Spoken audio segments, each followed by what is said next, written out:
Hey, everybody. Welcome back to the channel. We appreciate you joining us. If you joined us last week, awesome. And if you're here this week, we're glad to see you. Once again, my name's Jacob, and with me is my brother, Justin. And we're here to talk about our digital memories, our memories from childhood, video games and toys and cartoons and just all that stuff. And last week, we talked about our first memories of video games, how it evolved, how we became gamers. And just a couple things I was going to bring up from last week. You know, I talked about we got our NES in 1987. I actually got it in 88. We were waiting for some nerd to point out that Christmas Day was, in 1988, Christmas fell on a Sunday. So we talked about having to go to church instead of sit home and play Mario all day long. And we talked about my dad buying the Atari 5200 for like $500. And it was only $260, but that's equivalent to about $880 in today's money. So even more than you paid for your PS5, right? Yeah. Yes, definitely. We're not paying $800 for Although PS5. maybe we make a smidge more. So I don't know how equal that is, in comparison. But That's today we wanted to talk about a great memory we have. We've shared this with people over the years, and we always enjoy talking about it. And we all have fond memories of getting games at Christmas time. Oh, hold on a minute. I don't know how you're going to tell this story, but I don't know how he's going to tell the story. I'd like to paint you a little picture real quick. A little picture go ahead. Of a young, innocent little boy who just loved to eat cereal and be in his underwear all day. But he had an evil older brother who liked to drink all the milk and eat cheese slices until his spit was way too thick. It was not drinking all the milk and cheese slices yet at this point, I don't think. That's probably true. Came later. Doesn't matter. He still liked it. But he led this little boy astray into evil temptation to look for Christmas presents. You may continue with how you discovered these Christmas presents. Well, I'm sure it wasn't discovery. I'm sure it was purposefully, I'm going to go find my Christmas presents. Exactly. I mean, I hated surprises. I was not a surprise person. I wanted to know. Person. Still not. I have to work pretty hard not to try to figure out what my wife bought me for Christmas. But, I always wanted to know, and we were always trying to peek, and my mom was always yelling at us, for trying to find our presents. And one particular time when we had a chance, when we had a moment, our mom often worked second shift. And so our dad would be off checking on the cows or something like that. We grew up on a farm of sorts. And so that gave us a moment alone where no one would see us to go looking. And so after searching their bedroom for a little bit, I have no memory of looking, by the way. I think I looked and I came and got you, I think, after I found it. But in the bottom drawer of my mom's dresser, I found two Nintendo games. One was Faxanadu, and the other one was the original Ninja Turtles game for the NES. So Justin's wanting to make this clear. I got them out, although he partook in them. I got them out. What 5-year-old or 4-year-old is going to see Ninja Turtles and not partake? Okay. And so we got them out and we took them up to our bedroom and we played them. And then we made sure we put them back in the drawer before my mom got home. Now, the funny thing about this is my dad doesn't know. We talked about our dad last podcast.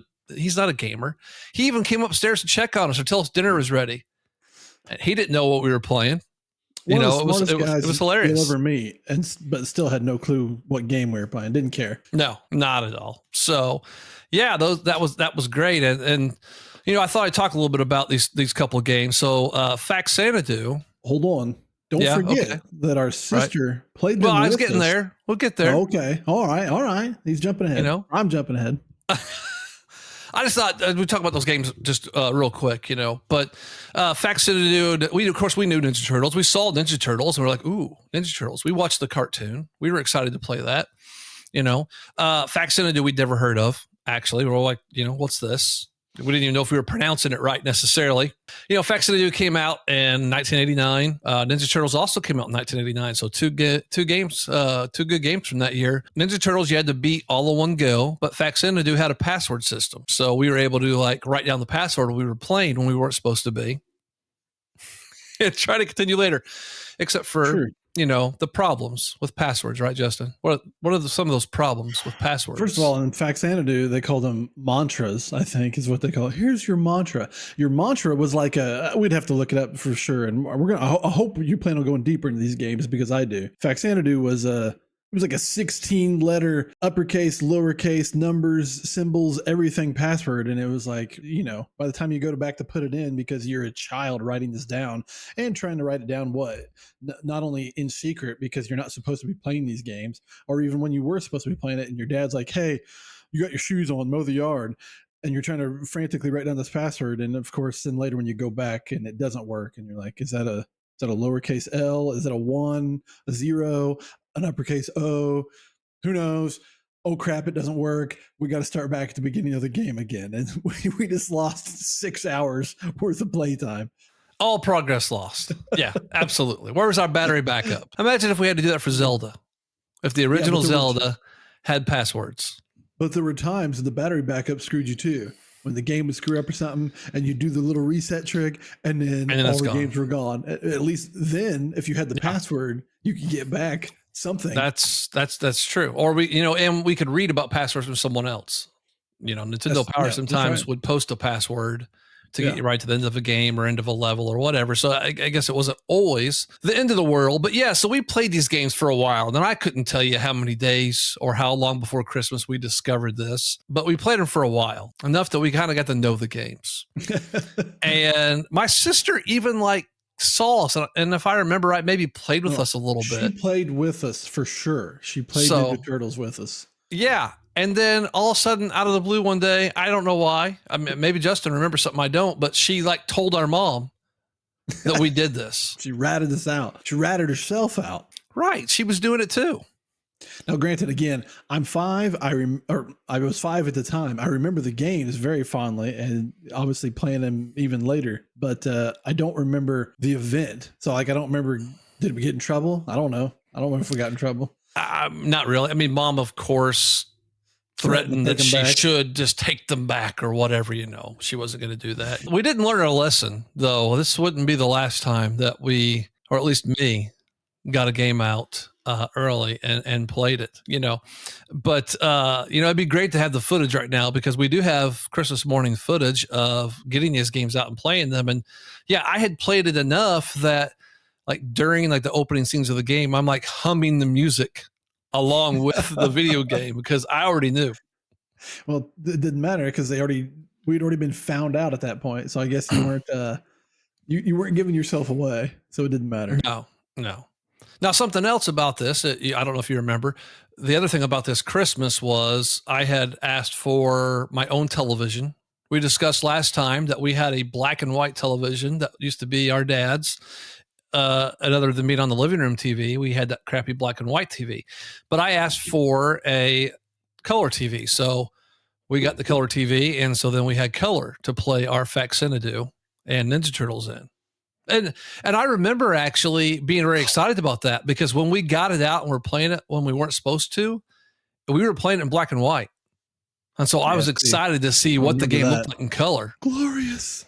Still 13 inches, though. We maintained 13-inch TVs for God knows how long. We used to play 4-player split screen on 13-inch TVs. So it was... Mario Kart, GoldenEye. Mario Kart 64 and GoldenEye on a 16-inch television. 16 or 13? Because it was 13, the original. Or 13, yeah. 13-inch. There aren't 16-inch televisions. Yeah. 13-inch television, right. And we enjoyed it. I don't remember thinking, this sucks. The times that we got to take it and play it on a 21-inch TV, we thought... doesn't get any better than this. Right. The TV in the living room, our family TV, was 21 inches. That's so giant. But yeah, remember my mom and dad were gone and we moved the couch. So it'd be directly in front of the television. And we played 4-player Mario Kart and it didn't get any better than that. That was the best night of gaming. Absolutely. Let's get into these games. Unless you got something else you want to go over. Nope. We got that's the thing. With story set, let's talk about them. Yeah, let's talk about these 2 games, man. I guess we'll just talk about Ninja Turtles first because I want to say Faxanadu for second. But now the biggest thing that most people, if you talk about Ninja Turtles, are going to remember is the dam level. And I'm not cursing. I mean, you'll want to curse when you play the level, but we're talking about swimming in the dam and you have to rescue or you have to defuse a bunch of bombs, right? And the time limit that's on you, and there's like this stupid seaweed. It's so hard to swim through. It's it's a notoriously difficult level, but it's a notoriously difficult game in general. So, Right. I mean, Well, you've got all those memes. You've seen those memes now that says, "This is where my anxiety started," and they show the dam level from Ninja Turtles. it was brutal. And we'll try, hopefully, on this video this time, guys, maybe try to have a little bit of graphics or maybe even some video clips or something. We'll try. We'll see. I mean, you played as all 4 Ninja Turtles. It was a single player game, right? Then you could switch between any of the 4 turtles basically at any time. But if one died, then of course, you couldn't use them anymore. And then if all 4 of your turtles died, you were done. And was there any continues or anything you remember? Eventually, we'll have to do more research on some of these videos, but for now, this is how we're. You think we would remember that as much as we played it? I'm not so sure there were continues, though. I don't think there were. And remember, you could, if the turtle died, he was technically captured. You could get him back, but you didn't, because you didn't know where you were going in these levels, and a lot of times you had to go out of your way to get the turtle back versus following the path that would lead you through the level. Yeah, I was going to say there was like limited chances to get them back, right? There were certain places I think they could be that you could rescue them. So it wasn't like unlimited times of rescuing. But anyway, yeah, you could get them back. And there was pizza. You ate pizza to reclaim life, right? To get life back. So you always have to switch to the turtle that had like the lowest health and then eat the pizza and get your health back. Speaking of pizza, this is a total sidebar. I got to talk about Yo Noid at some point. It just popped into my head. But I love that game. And that's a game people don't even know exists. They don't know about that game. That game's great. People that aren't, one, old, or two, don't have great memories, don't even know what Yo Noid is. Oh no, there'd be plenty of people our age even don't have a clue what the Noid is or anything. The Noid. But yeah, I mean, I had pizza tonight actually. So did I. It wasn't Domino's. So they ate pizza. Yeah, but also remember, you have 4 turtles. So you had all 4 turtles. And sure, people had their favorites. One of my best friends growing up, he loved Michelangelo. Big Michelangelo fan. But it didn't matter because you all wanted to be Donatello. So you could like staff. Right. So you could get way up high on a ledge and like cheese it. Yeah. And just, defeat Bebop or Rocksteady without anyone ever touching you. Yeah, I forgot about that. Yeah, his staff was long enough. But what happened is Donatello got hurt, and then Leonardo got hurt. Next thing you knew, you were some crappy Raphael with only his little sai that you had to get right up next to the enemy for. Oh, not equal at all. Did you have, I don't remember, did you have like ninja stars? Weren't there like secondary weapons? Yeah, there were sub weapons. So it's like Ninja Scroll, sent out energy, ninja stars. Things that could like clear the screen. Now, the other thing that I wanted to say about this game is I bet you money. There's probably no poll out there or anything necessarily, but I bet you money most people that played this game never made it past the dam. Oh, I believe that 100%, because it was, one, impossibly hard, and two, people suck at games in general, and three, even modern games. You look at any game on like Xbox nowadays or on Steam, and you can look at like achievements or PlayStation trophies either. You see like 90% of people don't achieve anything other than like the first achievement that you get for like starting the game up and going through like tutorial. And then after that, that's it. But a lot of people had this game and people know about it because Ninja Turtles was big. It was huge. So everybody, wanted to buy the game. They loved the cartoon and they wanted to buy the game. And it's not the worst game in the world. There are a lot of not by far tricky things by it. It's no Ninja Turtles, the arcade game, that would come next. Or Turtles in Time. Right. Yeah, exactly. Which is one of the best multiplayer Turtle games for sure. But, there were tricky things. So for instance, I don't remember it's in the first world there or whatever, but there's a gap. It's famous that you try to jump over it and you fall down every time. But all you have to do is walk. You don't even hit the jump button. You just walk and the turtle steps right over it. It was, again, it's a typical old school NES game, right? Where not only lots of huge gaps that you either can't jump easily or maybe can't jump at all or don't have to jump, but instant death, fall in a hole, you're instantly dead.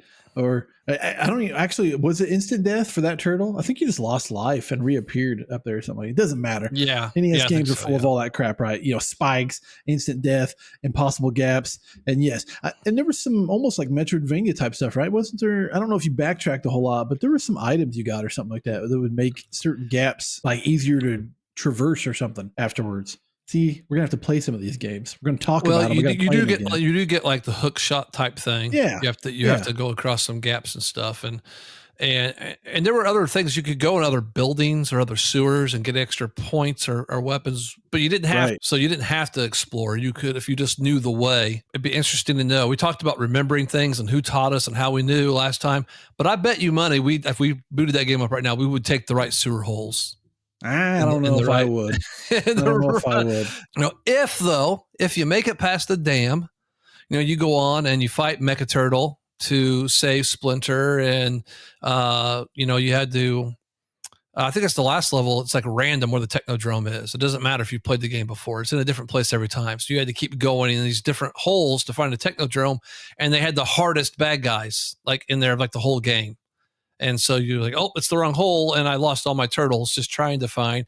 So it was like luck whether you're even going to find the Technodrome or not. And then, of course, you had to beat the Technodrome and go inside of it. And I beat the game. I do remember that I did beat it. Who you fight last, Krang or Shredder? No, you fight Shredder. See, once again, we're terrible. We're terrible. If we were professionals, we would have researched this better. We would have went back and played the game, and we would know. First of all, we're not professionals. I don't know if Krang, like you said, we'd do our research, at some point, but I don't know if Krang even existed, like in the comics or the cartoon at that time when that came out, right? I don't think Krang was like an original bad guy. I don't know about the comics. I'm not a comic guy, but he was in the cartoon very early. Because remember, it's like episode 3, the neutrinos from Dimension X come with their flying car. I remember the neutrinos, but if you could tell me it was episode 3 or episode 397, I wouldn't be able to tell you yes or no. No. Crane's there pretty much early on. But I can't speak to the comics. I never did read them, so I can't speak to that. But still, we played that game a lot. It had its problems, drive you crazy. Did Angry Video Game Nerd do an episode on this? I'm sure he did. And if he did, he cursed a lot because I'm sure it's hard. Is it? I need to check it out. Is it a game that's available on like I guess it's probably not on the Switch, Nintendo, whatever it's called, Nintendo Online. No, it's probably a Wii Virtual Console game at one point or something. I feel like that's the sort of thing that we should know. Oh, actually, it's part of. So they just released Ninja Turtles: The Cowabunga Collection. Here a short time ago. Yeah. For Switch and PlayStation 4 and 5 and Xbox and Steam and everything. See, and that actually has it. It has that, and it has the arcade game and Turtles in Time, and it has the other NES games too, like Turtles 3, which was the Manhattan Project, and I think the Sega Genesis one, which is Hyperstone Heist. And these games even have online play. The new Ninja Turtle game, did you play that on the Switch? No. It's like Shredder's Revenge or something like that. Yeah, Shredder's Revenge, yeah. It's great. It is outstanding. Is it? And you can play multiplayer. Is it like the arcade one? Is that yes, like the arcade Turtles, yeah. And stuff? Yep. But it's great. The play control is perfect. The art is awesome. You can do online. You can do local multiplayer. It's great. Looking at this Wikipedia article, it says that there's 6 stages. And the Hudson River Dam is just stage 2. So if we were correct about what we said earlier, most people never got past the second level in the game. If you guys played Ninja Turtles, let us know. You guys play it? Do you have any memories of it? Let us know in the comments, of course. Let us in the comments know if you ever made it past level 2. Yeah. If you ever beat the dam. And here's the thing to remember. If you did beat the dam, you probably had like one turtle left with like one little tiny sliver of power. See, well, that wasn't even the thing. It wasn't that you couldn't pass the dam. It was that you got through, with one turtle beeping, flashing red life at the end. It's like, oh, just let me get to the pizza. Nope, couldn't happen. And like I said, I don't think there were continues. I mean, we should have looked that up, but I'm pretty sure there weren't. I think that's why the game was so difficult. You had to do the whole thing. And we were so desperate to get through the dam, like perfect as much as possible. Oh, yeah. So you'd actually have your turtles to move on. And Listen, to there's two go. things. One is we're complaining about it, but I bet you could go find a YouTube video right now, some guy like beating it in like 10 minutes and Oh. never getting hurt or whatever. Two, we don't need to be professionals because this is how we get engagement. We want the angry nerds to come in here and correct us and start fights in the comments. That's how you get an audience. There's absolutely somebody on Summer Games Done Quick or Awesome Games Done Quick that, like, yeah, they probably beat it blindfolded or something, like that guy that beat Mike Tyson's Punch Out blindfolded. I mean, it's or just, they like hooked a banana up as a controller and like beat it by licking it. Played it with their feet, you know. Yes, that's what they do. Use their toes. There's a girl that beat the Elden Ring 2 times at the same time, playing with the controller and then stepping on a dance pad. And both of those inputs going to 2 different instances of the game and beating it at the same time. Mind blowing. No. So before we move on to Facts Xanadu, if you guys are enjoying the video, give a thumbs up. And if you are still watching right now, you are enjoying it. So like it. Right. We appreciate all of you that checked us last time. Those of you that got our average view time up to about 5.5 minutes, definitely appreciate it. That's how we do it. All right, Facts Xanadu. I don't know about you, dude, but I love Facts Xanadu. I wish Facts Xanadu would get re-released, get a remaster and update, or even just a modern copy that I can play. I don't care if it's the same as it was. What's the first thing you think? Surely the first thing you think of when you think of Facts Xanadu is music. Well, no, I was going to say, we're supposed to sit here and look at each other and blink our eyes while we talk. Oh, no. See, I don't even think about the blinking. If you honestly, what I think about, so we'll talk about, we'll get into more of it in a second, but there's shops you go to. And Facts Xanadu is one of those classic old school types of games where you got to have a key for a bunch of doors, right? And you were always like missing a key, and they literally sold them in shops. And I think it's the key shop. Maybe it was a different shop, but there was a dude smoking a cigarette. Yeah. He's just hanging out with his mouth. And when you go up and talk to him, and you're like, why are you on it? So no, I think about that more than I do the blinking eyes. But Facts Xanadu had awesome music. I thought that's what you were going to say. I love Facts Xanadu's music, the little intro, your dude's walking up to the town, which, by the way, the entire game takes place like basically in a giant tree. Even though, I don't think that's the entirety of the world, because your guy's basically returning home. We don't know where he was. Right. Could have been on an adventure. Could have just been at the grocery store. I don't know. And then what? The dirty dwarves have like poisoned the water, basically, for the most part. And everything's dying. Yeah, and the Elf King, even though I don't think it explicitly tells you that you're an elf, but it's like the Elf King of your town, and then tells you to go save everybody. I don't know why. Why do you pick you? Don't know. They don't tell you who you are, but that's the gist of the game. But it's Zelda 2 like. I'll just say I'll liken it to Zelda 2. That's probably the most similar action RPG on the system. Which is a great game, and I'll fight anybody that says otherwise. Zelda 2 is a good game. But it's one of the worst Zeldas. Let's put it that way. I mean, maybe. I don't know. There's only one worse Zelda I've played, and it's the Skyward Sword, which is by far the worst. Not only the worst Zelda game, but it's a bad game. Let's just put it that way. It's bad. Not counting the CDI games. We agree to this. Well, I've never played those.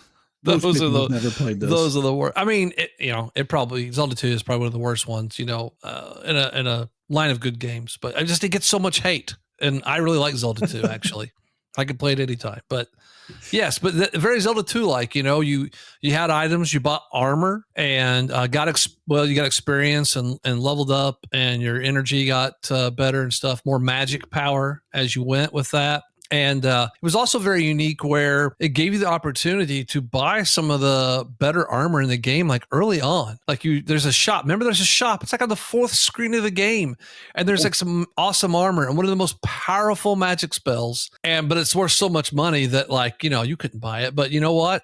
I don't know if you remember this one time. Couldn't buy it, right? Because it was a game. It out, baby. It was a game, the kind of game where if you positioned yourself just right, the bad guys would keep coming. NES games often did that. if you were in a certain part of the screen. Anyone that played Ninja Gaiden or the early Castlevania games know that you could get in a weird position where the bad guy just kept showing up and showing up and showing up. No matter how many times you killed him. And so I one time had set the controller up, and it's like some kind of little flying creature. Sometimes they drop bread. It looked like bread, remember? Yeah, it is bread. Yeah. No, it didn't look like bread. It is bread. Right. And so I set the controller up with something like held down on the B button or something like that, I think. Or maybe I had a turbo button and let it just keep going there and going there, and let it drop money. And if it dropped just right, it would collect it. But sometimes you didn't. And I walked away from it, and I got enough money to buy that death magic spell at that point in the game, which is pointless because you can't use it. You don't have enough magic power yet. Everything you just said is burnt into my brain, even more than the Ninja Turtles and all that stuff. I mean, it's and once again, it's an old school Nintendo game, right? It's got its jankiness, terrible jumping mechanics. The jumping was very hard. Like I said, getting lost. But the Mist World. Yeah. Where all the palettes, because NES only has so many palettes, and so they're trying to make this fake mist, but it just blended in with everything. Everything was just a purple haze. And remember, I think that was also a certain part where if you didn't get the right key, you had to go like way back to a town way before it and buy. Yeah, go to the guy, go to the smoking guy and get your key. Now we talked about. Just think about that. Anyone in the 80s who was like a key maker, even in real life, you expect them to have a cigarette in their mouth. If there was a guy who was going to like make keys, he was in the back of his CD shop with a cigarette in his mouth. Everybody was, everyone had a cigarette in their mouth in the 80s. You would never believe, people today would never believe that you could be in the grocery store and some pregnant mom smoking a cigarette while she's pushing the grocery cart in IGA. We grew up in the smoky bowling alley. That's all you did was smell smoke just everywhere. Get down on your hands and knees and look up in the air and just see like this level of smoke. You can actually get below like the LA smoke skyline. Level. Right. Exactly. We're talking about Ninja Turtles. How many people got past level 2. Now, how many times did you start to play Faxanadu again? You said, I'm going to play this game again. And you got to where you get the wing boots, and you never really played past that part right there. I don't know how many times. Yeah. I'm sure it happened multiple times. Several times for me. I mean, it's not a super long game anyway, right? But again, as I keep harping on, being an old school NES game and being that time before the internet, if you didn't know what to do, you just didn't know what to do. And like, so the front of the box of Faxanadu, first of all, we don't know what the name Faxanadu is. Jacob mentioned before we started recording, it's actually a spinoff of a game called Xanadu, or the Land of Xanadu, I think, even, or something like that. And it's part of the Dragon Slayer series. It's part of the Dragon Slayer series. Right, which we didn't get much of here in the U.S. It was mostly constrained to Japan. So anyway, it's kind of an offbeat game. But my point is, the front of the box, it literally says Faxanadu, and then it says daggers and wing boots, monsters and mantras, I think is what it says. Yep. Awaits you, I think. Yeah, something awaits you, which really makes no sense. You don't know, no one knows what that means. But specifically, like you said a minute ago, the wing boots, right? So there's this part of the game where you have to get these wing boots. And remind me, do you remember, do you have to buy them, or you just grab them off the ground? I think you just grab them off the ground, at least at that point, because they're a limited time item. It's like getting a star in Mario. Right. You put them on, and then you've got like 30 seconds that you can fly around. Fly up in the air to that water. There was like a water fountain in the sky, and you had to like uncap it. Who knew? How did we know that water fountain was there? You just had to fly into the blue. I'm sure that just like Zelda 2, there was some kind of NPC, something that was like, far to the east, there's a fountain in the sky, or something like that, and you're supposed to interpret that. But my point is, it was full of crap like that, right? Like, which door do you go into? Where do you fly into the sky? So it was hard to ground it. But I think it was just, I don't know. It's whimsical, man. I love that game. Like I said, to me, it's a better Zelda 2 than Zelda 2. I like it better than Zelda 2 and Castlevania 2, to be honest, which are both we can't play Castlevania 2 RPGs. Right. Castlevania. What a horrible night to have. Night. What does he say? What a horrible night to be cursed. Is that it? So, yeah, I think so. To have a curse. What a horrible night to have a curse. If you ever really need some true great feelings on Castlevania 2, then you look up the angry video game nerd and just watch him play it. It's, but there's a lot we love about Castlevania 2. We got some of the best Castlevania music came from Castlevania 2, and we played that a bunch. And I later on, I have some things to say about Castlevania 2 when we have one of our guests on, maybe one day. He's got a lot of things to say about it too. But Yes, no, I love that game, and it did get more challenging towards the end with some of the jumps and having to make sure you ground a little bit to or ground coffee grind. You grind for the money. Grinded.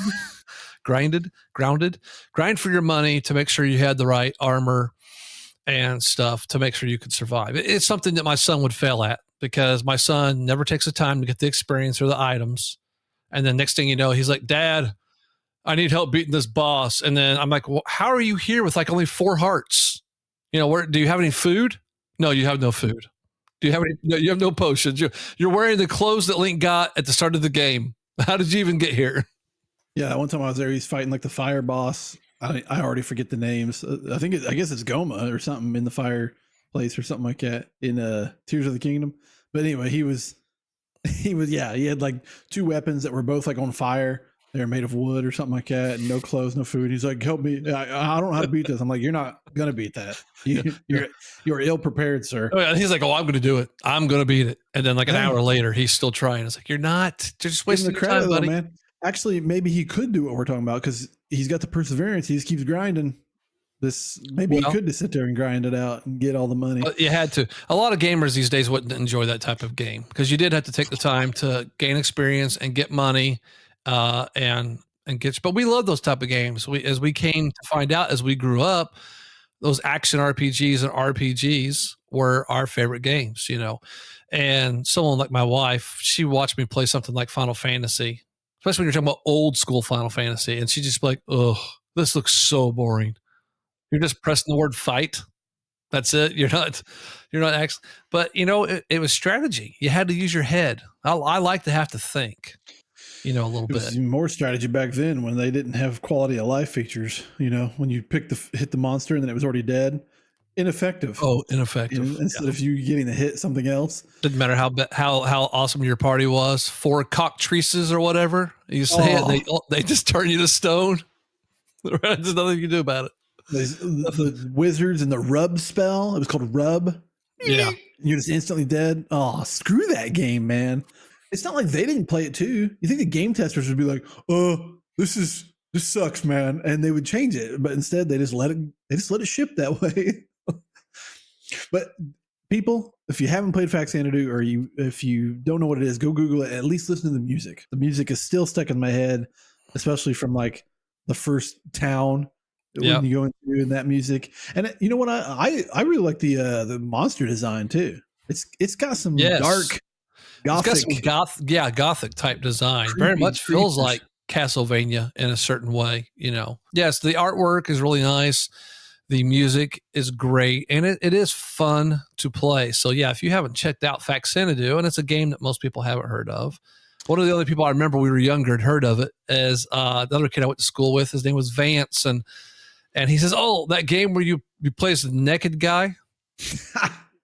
He is kind of naked at first because he kind of looks naked when you first start the game before you start getting armor and everything. That's a solid point, though. That's one of the cool things again about that game is that every piece of armor and weapon has a distinct look, and your guy actually changes. And so, like Jacob said at the beginning, you're basically like naked, you're like in like a t-shirt and shorts or something like that. And at the end, by the time you got like all the dragon equipment, is it called dragon? I don't even remember, but I think it is. And anyway, your guy's like fully decked out. He looks like a knight. He's got a helmet and sword, shield, and the whole kabang, man. So that was unique too, because how many games do we know that you just look the same the whole time? And that always sucked. I like when you get armor and change and look cool. But most of the time, it didn't.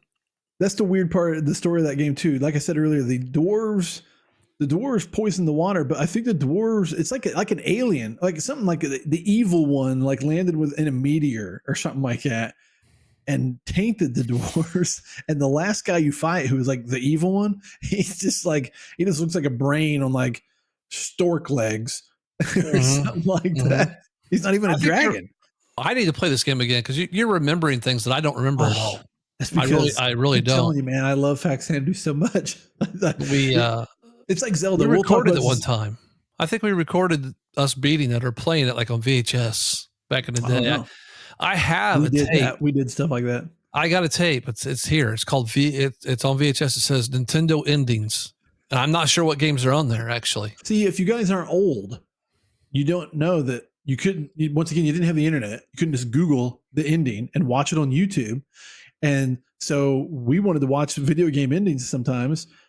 And you didn't want to beat the game again, so we recorded them so we could just pop in the VHS and watch it again. That's good times. Yeah, we totally. Well, yeah, me and my friend Heath totally on Ninja Gaiden because it had those little cutscenes. Oh yeah, So like we took all those cutscenes together and put them together, so it was like we made like a movie. yeah. I thought we were awesome. Ninja Gaiden cutscenes were awesome, dude. It was anime style basically before we really had that introduction. Right. Here.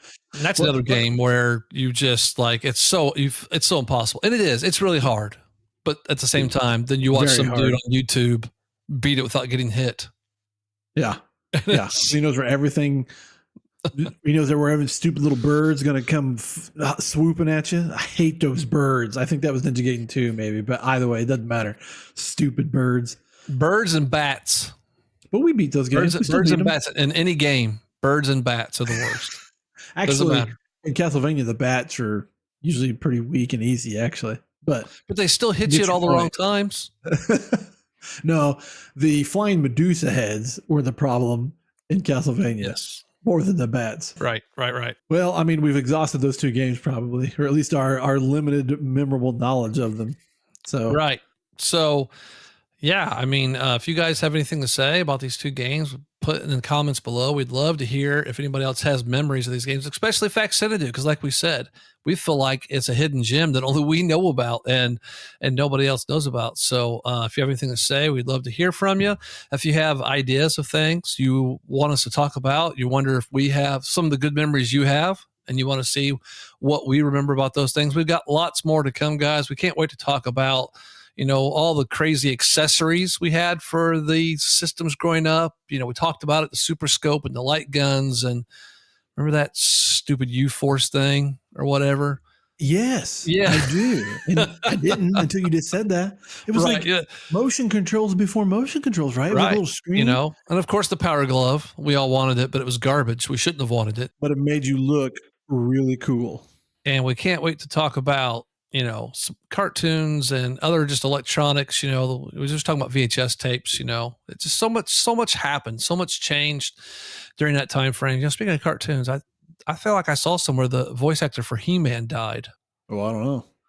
Something about He-Man and guy dying. He-Man. I don't know. Maybe it was. I don't know. Maybe it was the guy. Well, that was Dolph Lundgren. I was going to say maybe it was the guy that played He-Man in the movie, but that was Dolph Lundgren. He's not dead. It definitely was not Dolph Lundgren yet. But yeah, anyways, can't wait to talk about all of it with you guys. So please like, subscribe, comment, and we will see you back here next week. Thanks for watching, guys. We'll see you.